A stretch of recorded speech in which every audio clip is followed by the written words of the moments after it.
Good morning, बच्चों. How are you? I hope you all will be fine and taking care of yourselves. Students, we have completed our chapter 3 in geography. बच्चों, हमने chapter 3 complete कर लिया है. आज हम लोग क्वेश्चन आंसर सॉल्व करेंगे. क्वेश्चन आंसर मैं आपको सॉल्व करने से नहीं करके बताऊंगा यहाँ पे. Instead I will tell the meaning of the questions. Okay, मैं आपको मीनिंग बताऊंगा क्वेश्चन की. उसके आंसर आप खुद से ट्राई कीजिएगा करने की.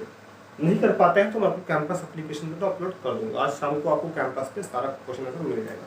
बट मैं चाहता हूँ कि आप खुद से ट्राई करें. पहले क्वेश्चन में आपको एक्सप्लेन कर देता हूँ क्वेश्चन की लैंग्वेज क्या है और क्या कहा गया है. ठीक है, ताकि आपको क्वेश्चन का आंसर ढूंढने में आसानी हो जाए. ऑलराइट, तो चलिए हम लोग स्टार्ट करते हैं. सबसे पहले आप देखिए आपकी बुक पेज नंबर यहाँ पे 17 पे टीचर दी गई है. तो आप पेज नंबर 17 ओपन करेंगे तो आपको ये मिल जाएगा. पेज नंबर 17 ओपन करने के बच्चों सबसे पहला जो क्वेश्चन आपके सामने आता है, answer the question, answer the following question में. ठीक है, देखिए पहला क्वेश्चन यहाँ पे क्या पूछा गया है. यहाँ पे पूछा गया है व्हाई डू द प्लेन्स, ठीक है, प्लेट्स मूव. कह रहा है प्लेट्स क्यों मूव करती हैं. चलिए बताइए प्लेट्स क्यों मूव करती हैं. तो बच्चों जो प्लेट्स होती हैं, टेक्टोनिक प्लेट्स होती हैं, मूव क्यों करती हैं. तो इसका पीछे का एक वजह ये है बच्चों कि जो प्लेट्स होती हैं वो कहाँ पाई जाती हैं, वो मेंटल के ऊपर पाई जाती हैं. And mantle as you know are made up of molten magma. ठीक है, molten magma. As there are molten magmas. ठीक है, क्या होते हैं बच्चों, मैग्मास होते हैं. कहाँ पे, इन मेंटल. ठीक है, इन मेंटल. तो जैसा कि आप जानते हैं कि मोल्टेन मैग्मास होते हैं कहाँ पे, मेंटल में. और मेंटल में मोल्टेन मैग्मास होने की वजह से उस पर प्लेट्स होते हैं. तो मोल्टेन मैग्मा तो हमेशा मूव किया करता है. ठीक है, मोल्टेन मैग्मा तो हमेशा क्या करता है, मूव किया करता है. तो उसके साथ साथ जो ऊपर जो उसके प्लेट्स होंगी वो भी जाहिर है कि मूव करेंगे ही करेंगे. ठीक है, अगर मान लीजिए कोई प्लेट कोई भी है तो वो मूव तो करेगा ही करेगा ना, तो वो भी मूव करता रहता है. ठीक है, तो दैट इज द आंसर. बाकी इसका आंसर तो मैं आपको कैंपस पे राइट करा ही दूंगा. ठीक है, चलिए अब अगला क्वेश्चन आता है बच्चों कि what are exogenic and endogenic forces.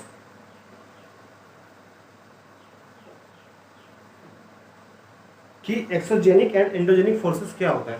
तो बच्चों एक्सोजेनिक एंड एंडोजेनिक फोर्सेस के बारे में मैं आपको पहले चैप्टर में चैप्टर के स्टार्टिंग में ही पहले बता चुका हूँ. तो बच्चों एक्सोजेनिक एंडोजेनिक फोर्स क्या होता है, देखिए आपके बुक में भी दिया गया है. मैं आपको दिखा सकता हूँ. यहाँ पे जैसे ही आप जाएंगे तो यहाँ पे आपको देखिए पूरी चीज़ें यहाँ पे एक्सप्लेन की गई, टेबल बना के, है ना, आप देख सकते हैं. तो यहाँ पे देखिए साफ साफ दिया भी किया है और मैं आपको समझा भी देता हूँ फिर से एक बार. मैंने समझाया है हालांकि कि एंडोजेनिक फोर्सेस वो होते हैं वैसे फोर्सेस जो अर्थ के सरफेस के अंदर, ठीक है, इंटरनल सरफेस पे जो फोर्स लगता है. ठीक है, अर्थ के सरफेस पे इंटरनल जो फोर्स लगता है वो क्या कहलाता है बच्चों, वो कहलाता है आपका एंडोजेनिक फोर्सेस. और जो ऊपर लगता है, ठीक है, ऊपर सरफेस पे लगता है फोर्स, वो क्या कहलाता है, एक्सोजेनिक. ठीक है, एक्सोजेनिक. तो अंदर लगने वाला एंडोजेनिक और ऊपर लगने वाला एक्सोजेनिक फोर्स कहलाएगा. ये बात आप याद रखेंगे. ठीक है, चलिए इसका भी आंसर मैं आपको राइट करा ही दूंगा. अगला क्वेश्चन है बच्चों व्हाट इज इरोजन. इरोजन क्या होता है बच्चों. इरोजन का हिंदी मीनिंग होता है स्थानांतरण. ठीक है, स्थानांतरण यानी कि एक जगह से दूसरी जगह पर जाना. तो wearing away of the of anything. ठीक है, वैसे बेसिकली हम क्या लेंगे, यहाँ पे हम कोई भी चीज़ ले सकते हैं. Wearing away of the sediments आप कह सकते हैं. या उसके अलावा बच्चों आप जो भी चीज़ देख लीजिए, जैसे कि जो प्लेन्स होता है. ठीक है, यहाँ पे आपका जो प्लेन्स है, जैसे मान लीजिए आपका जो सरफेस है ना, सरफेस पे पाए जाने वाले जो भी कैरेक्टर्स होते हैं यहाँ पे. या फिर एक तरीके से आपको यहाँ पे समझा दूँ मैं, मिट्टी को ले लेते हैं एग्जाम्पल, सॉइल को. ठीक है, सॉइल को. तो सॉइल क्या होता है बच्चों, सॉइल का एक जगह से दूसरी जगह पहुंच जाना. यहाँ पे थी यहाँ पे पहुंच जाना, ये क्या कहलाएगा, इरोजन कहलाएगा. यानी स्थानांतरण हो गया. यानी ये यहाँ पे था, यहाँ पे पहुंच गया. ठीक है, तो इसका जो प्लेस ट्रांसफॉर्मेशन होता है इसको इरोजन बोलते हैं. तो ऐसे ही सॉइल के साथ साथ बहुत सारी चीज़ों का होता है. तो किसी भी मटेरियल का, किसी भी सेडिमेंट का जो है ट्रांसफर, प्लेस ट्रांसफॉर्मेशन हो जाना किसकी वजह से होता है, वाटर, एयर या किसी दूसरे भी या हम ह्यूमन बीइंग, एनिमल, किसी के थ्रू हो जाता है तो वो कहलाता है इरोजन. ठीक है, इसमें फेमस सबसे ज़्यादा सॉइल इरोजन होता है. ऑलराइट, ये चीज़ आप समझ चुके कि इरोजन क्या होता है. चलिए, तो इसका भी आंसर आपको दिखाई दूंगा मैं. अगला है बच्चों how are flood plains formed. Flood plains कैसे बनते हैं, फूड प्लेन्स होते क्या है, पहले तो ये क्वेश्चन आपको समझ में आना चाहिए.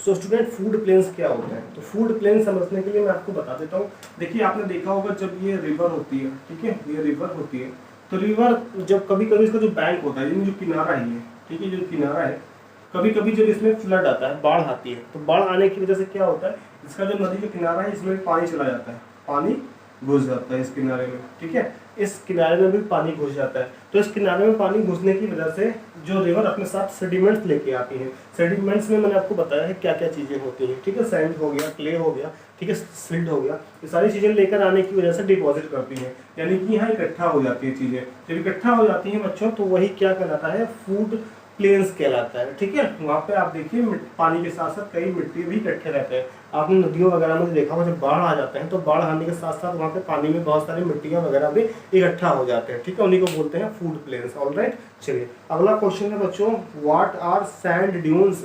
सैंड ड्यून्स क्या होते हैं ये भी मैं आपको समझा चुका हूँ वीडियो में पिछले। सैंड ड्यून क्या होता है बच्चों, जब अगर आप डेजर्ट एरियाज में जाते हैं, रेगिस्तान में जाते हैं, तो वहाँ पर आप क्या देखते हैं, वहाँ पे इरोजन होता है। इरोजन इन द सेंस आपका जो सैंड रहता है वो सैंड क्या होता है बच्चों, एक जगह से दूसरी जगह पे उड़ता रहता है, ठीक है। अब जहाँ एयर प्रेशर ज़्यादा होगा वहाँ से वो उड़ के उस जगह पे जाएगा जहाँ पे एयर प्रेशर कम हो जाएगा। तो ऐसे में क्या होगा बच्चों, वहाँ पे चला जाएगा तो वहीं पे वो बार बार इकट्ठा होता रहेगा, यानी यहाँ पे ज़्यादा मात्रा में यहाँ पे ऐसे कुछ फॉर्म में इकट्ठा हो जाएगा, ठीक है। ज़्यादा करते करते यहाँ पे एक ऐसा सैंड इकट्ठे हो जाएंगे, मालूम पड़ेगा मानो वहाँ पे कोई पहाड़ हो, ठीक है, कोई ऐसा एक जो है हिल एरिया बन जाता है, बट एक्चुअली वो हिल नहीं होता, वो सैंड ही रहता है जो परत जमी रहती है, ठीक है, एक के ऊपर एक लेयर्स जमी रहती है सैंड की, तो वही क्या हो जाता है, वो बच्चों ड्यून्स कहलाता है, यानी कि आप उसे कह सकते हैं कि जो है रेगिस्तान का पहाड़, ठीक है।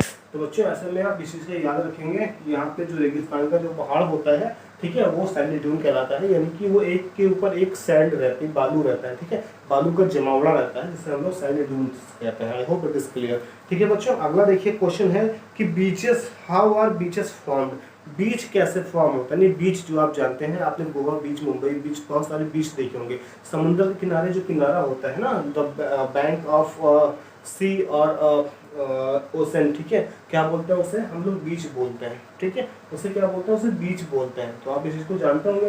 तो बच्चों बीच में क्या होता है, बीच कैसे बनते हैं, बीचेस का फॉर्मेशन कैसे होता है? तो ये सिंपल तरीका है, फूड प्लेन्स की तरह बीचेस भी होता है। जब ओशन जो होते हैं, ठीक है ना बच्चों, जो ओशन या फिर जो वाटर बॉडी कोई भी हम रिवर ही ले रही है, तो साथ में जब वो फ्लो करते हैं बच्चों, जब वो फ्लो करती है तो फ्लो करने के साथ साथ क्या होता है, अपने साथ सेडिमेंट्स लेके आती है, ठीक है, सेडिमेंट्स लेके आती है। तो सेडिमेंट्स को लाने के साथ साथ क्या करती है, बहुत जोर से एक जगह पे डिपॉजिट कर देती है, एक जगह पे डिपॉजिट कर देती है। मान लीजिए इधर डिपॉजिट कर दिया, इधर डिपॉजिट कर दिया, अब पानी का फ्लो क्या हो गया, वहां नहीं जाता, सीधे निकल रहा है। तो यहाँ पे तो सूखा पड़ जाएगा इस एरिया में ना, इस एरिया में तो यहाँ पे सूखा पड़ जाएगा, यहाँ पे जहाँ पे अब वाटर नहीं जा रहा है, तो वहाँ पे क्या बन जाएगा, बीच बन जाएगा। तो वही क्या हो जाता है, बीच बन जाता है, ठीक है, क्योंकि वहाँ पे पानी का फ्लो बंद हो चुका है, वाटर फ्लो बंद हो चुका है, अब वहाँ पर केवल सेडिमेंट डिपॉजिट हो चुके हैं, ऐसे में वो एरिया बीच बन जाता है, बीच कहलाने लग जाता है, ठीक है। अब अगला क्वेश्चन है, what are oxbow lake? Oxbow lake क्या होता है? ये भी मैं आपको समझा चुका हूँ कि ऑक्सबो लेक क्या होता है।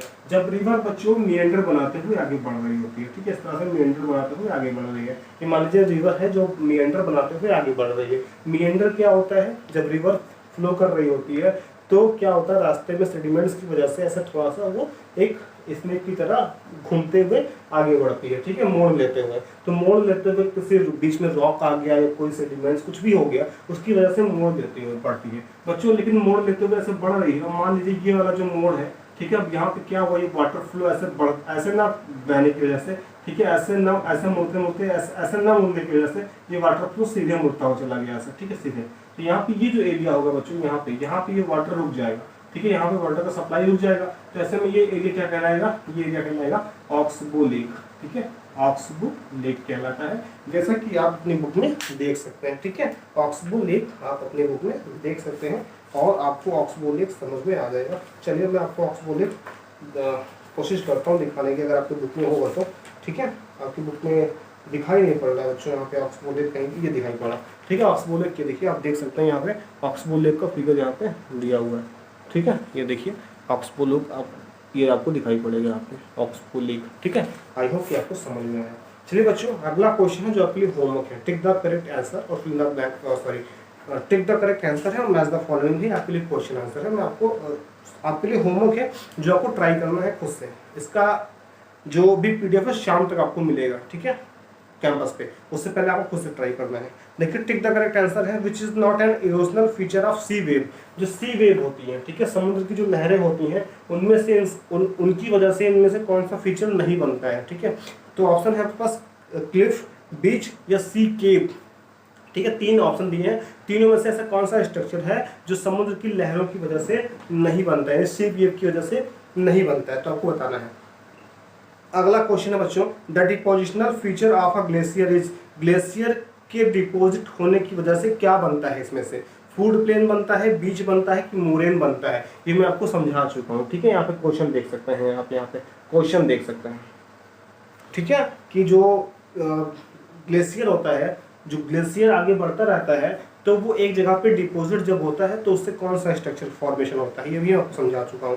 फिर अगला क्वेश्चन है which is caused by the sudden movement of the earth, earth के सडन मूवमेंट, यानी जब अर्थ का अचानक से मूवमेंट होता है बच्चों तो इनमें से क्या होता है। ऑप्शन है आपके पास, यहाँ देखिए, वोल्केनो, फोल्डिंग या फिर फूड प्लेन्स, इनमें से क्या चीज़ें बनती हैं। तो ये आपको बताना है कि इनमें से क्या होता है जब सडन अचानक से मूवमेंट लगता है अर्थ पर, ठीक है। अगला क्वेश्चन है ऑक्सबोल लेक, अगला क्वेश्चन है mushroom rocks are found in, mushroom rock कहाँ पाए जाते हैं। आपके ऑप्शन है डेजर्ट, रिवर वैली, ग्लेशियर, तो ये आपको बताना है, मैं बता चुका हूँ पीछे, ठीक है। अगला क्वेश्चन है oxbow lakes are found in, oxbow lake कहाँ पाए जाते हैं, ग्लेशियर में, रिवर वैली नदियों की खाड़ियों में, या डेजर्ट या रेगिस्तान इलाकों में, ठीक है, आपको बताना है। चलिए बच्चों, अब अगला है आपका मैच द फॉलोइंग। आप मैच द फॉलोइंग देख लीजिए, आपको खुद से ये चीज़ें करानी है, ठीक है, खुद से आपको सॉल्व करना है। ये यहाँ पे ग्लेशियर क्या होता है, मिएंडर क्या है, बीच क्या है, सैंड ड्यून क्या है, वाटरफॉल क्या है, अर्थक्वेक क्या है, ये आप खुद से ट्राई करेंगे पढ़ के, ठीक है। आपके लिए होमवर्क है, ये आपके लिए टिक द करेक्ट आंसर और मैच द फॉलोइंग होमवर्क है। अब देखिए कुछ क्वेश्चन नंबर 4 है आपका, गिव रीजन, क्या है, गिव रीजन, इसका मतलब होता है कारण बताइए, ऐसा क्यों होता है, वजह बताइए, ठीक है। पहला है, देखिए पहला क्वेश्चन है यहाँ पे आपका, some rocks have a shape of mushroom, some rock have a shape of mushroom, कह रहा है कुछ रॉक्स ऐसे होते हैं जिनका मशरूम का शेप होता है, ठीक है। कुछ रॉक, पत्थरों का शेप मशरूम जैसा क्यों होता है, तो ये आप पीछे मैं आपको समझा चुका हूँ, आप इसकी वजह आप खुद बताएंगे, ठीक है। अगला क्वेश्चन है बच्चों, flood plains are very fertile, जो फूड प्लेन्स होते हैं, जो फूड प्लेन्स होते हैं ना, वो बहुत फर्टाइल होते हैं, क्यों होते हैं, यानी उनमें फसल बहुत अच्छे से उग जाती है, ठीक है। बहुत ज़्यादा जो है ना इसमें जो फसल होते हैं वो उनकी फसलों के लिए अच्छे होते हैं, ये क्यों होता है, फर्टिलाइजेशन में अच्छा क्यों होता है, ये आपको बताना है। अगला है sea caves are turned into stacks, जो सी केव्स होता है, अब सी केव्स क्या होता है मैं आपको समझा चुका हूँ। जब समुद्र की लहरें किसी एक चट्टान से, एक रॉक से टकराती हैं तो बार बार टकराने की वजह से उसमें होल बन जाता है, तो वो तो सी केव हो जाता है। लेकिन एक टाइम ऐसा भी आता है कि उसकी केवल वॉल बचती है, ठीक है, दीवार बचती है बस, बाकी सब पूरे में पूरा बिल्कुल होल हो जाता है, ठीक है, फट जाता है पूरा पूरा। तो ऐसा क्यों हो जाता है, तो आपको ये बताना है। तो बार बार फोर्स लगने की वजह से ऐसा होता है, तो आप बता सकते हैं फिलहाल, लेकिन आपको खुद से ट्राई करना है लिखने का, ठीक है। अगला क्वेश्चन है building collapse due to earthquake, earthquake आने की वजह से बिल्डिंग क्यों गिर जाती है, ठीक है। तो ये चीज़ मैं आपको समझा चुका हूँ, तो ये आपको करना है बच्चों। कुछ फोटोग्राफ्स यहाँ पे दिए गए हैं, इन फोटोग्राफ्स को आपको देखना है, ये देखिए इन फोटोग्राफ्स को, यहाँ पे क्या करना है मैं आपको समझा देता हूँ। Observe the photographs given below, photograph को देखिए, these are various feature made by a river, नदी द्वारा बनाए गए ये फीचर्स हैं, ठीक है। इनको आपको पहचानना है, आपको बताना है कि ये इरोजनल है या डिपोजनल है, यानी कि इनका जो फीचर है ना, ये जो बने हैं, क्या ये इरोजन की वजह से बने हैं, यानी यहाँ पर आकर कुछ चीज़ें अलग जगह से आकर इकट्ठा हुई हैं, या फिर डिपॉजिट या फिर जो सेडिमेंट्स नदियाँ लेकर आती हैं उनकी वजह से हुआ है, तो आपको ये चीज़ें बतानी है, ठीक है, या फिर दोनों की वजह से हुआ है, तो ऐसा आपको पहचान के बताना है। चलिए ठीक है, ये आप खुद से करेंगे। तो बच्चों यहाँ पे हो गया। अब देखिए बच्चों, फन फॉर फन में यहाँ पे कुछ पजल गेम दिया गया है, ये आप खुद से सॉल्व करना है। यहाँ पे क्या करना है मैं आपको बता सकता हूँ, अक्रॉस, यानी आपको ऊपर से नीचे, ठीक है, सॉरी अक्रॉस, अगल बगल ऐसे इस वाले में, ठीक है, सीधा स्ट्रेट डाउन क्या करना है, आपको यहाँ पे हिंट दिया गया है, ये हिंट लेना है और फिल करना है, फिर डाउन वाले में हिंट लेना है और फिल करना है। जैसे एग्जांपल के तौर पर पहला दिया गया है, loop like the bend of a river, ठीक है, जैसा कि बेंड नदी का मुड़ना जो होता है, लूप, उस लूप को क्या बोलते हैं, जो नदी के मुड़ने की तरह होता है। तो सेकंड वाले में आपको ये फिल करना है यहाँ पे, ठीक है, सेकंड वाले में ऐसी कौन सी चीज़ होगी, ठीक है। बाकी इसका मैं पीडीएफ आपको कैंपस एप्लीकेशन पर अपलोड कर दूंगा, आप लोग इसको खुद से ट्राई कीजिएगा। शाम तक अगर आप नहीं कर पाते हैं तो कैंपस पर आपको अपलोड कर दिया जाएगा ये चीज़ें। So that is it in today's video. I hope कि आप अपना होमवर्क कंप्लीट करके टाइम पे दे देंगे। ओके बच्चों, have a good day, thank you so much.